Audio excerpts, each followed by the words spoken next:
fortunate enough to attend all 12 years in Van High School.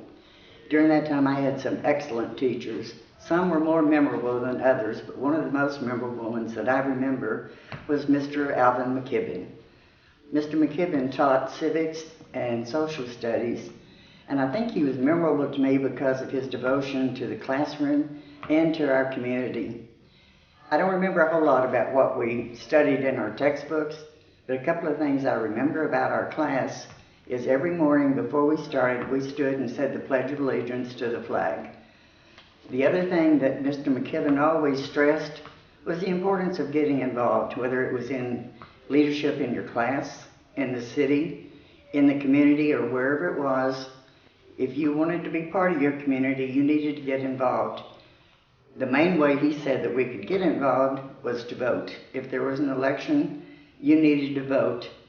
Now, every time I go vote, I think of Mr. McKibben and other people who have said the same thing, that that's the best way that you can get involved in your community and have a say as to what your environment will be like. Mr. McKibben was not only devoted to the people in his classroom, he was devoted to our community as a whole. He spent, I think, 3 terms as the mayor of Van.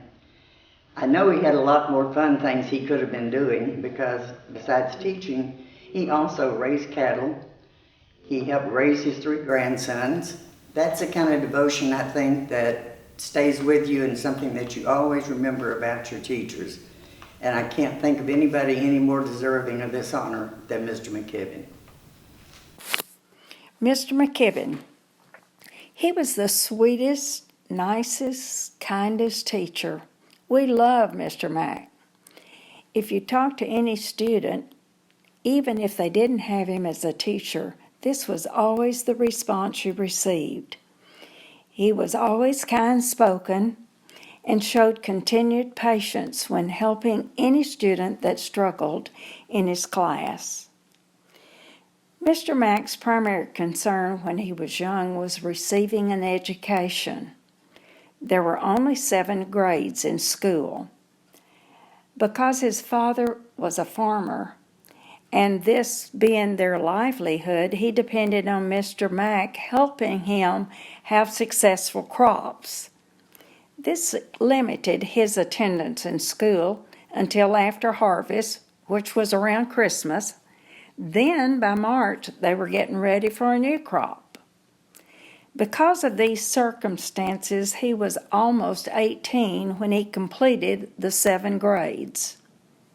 In 1915, because of his continuing desire to become a teacher, his father arranged for him to attend North Texas Teachers College in Denton. When he arrived on campus, he found the president's office and explained that he had never attended college and he only had a 7th grade education. He was told that he wasn't college material and that they didn't take students with no more qualifications than he had. Mr. Mack wasn't deterred by this and put up his best argument. Finally, the president agreed to accept him on a trial basis.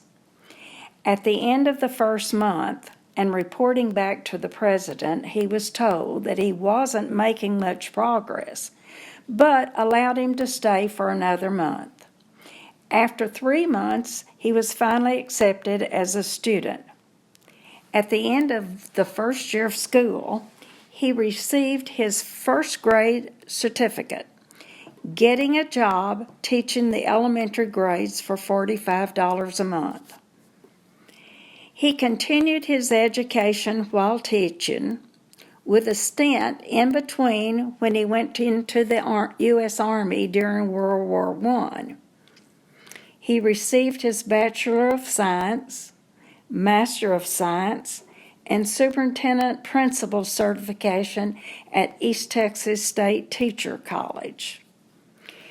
His teaching career included jobs in Sand Flat, Myrtle Springs, Silver Lake, Providence, and 18 years in Van. Even though his teaching field was social studies, he taught math, history, English, and coached girls and boys softball. He retired in 1960 after over 42 years of teaching. After his retirement from teaching, he was employed by the Van Zandt County as the Veterans Service Administrator Officer, helping veterans with all benefits: insurance, death benefits, hospitalization, home and automobile insurance, disability, income taxes, and whatever the vets needed, retiring after 20 years of service. During all of these other jobs, he's always farmed and ranched. Along with all of his career, he was involved with the city of Van, serving as mayor for 3 terms in the Masonic Lodge and Lions Club. His lifetime career was the love of his family: wife Rose, 2 daughters, Modine and Doris, and his 3 grandsons, Ronnie, Kenneth, and Jerry Pate. How fortunate we were to have Mr. Mack in our lives.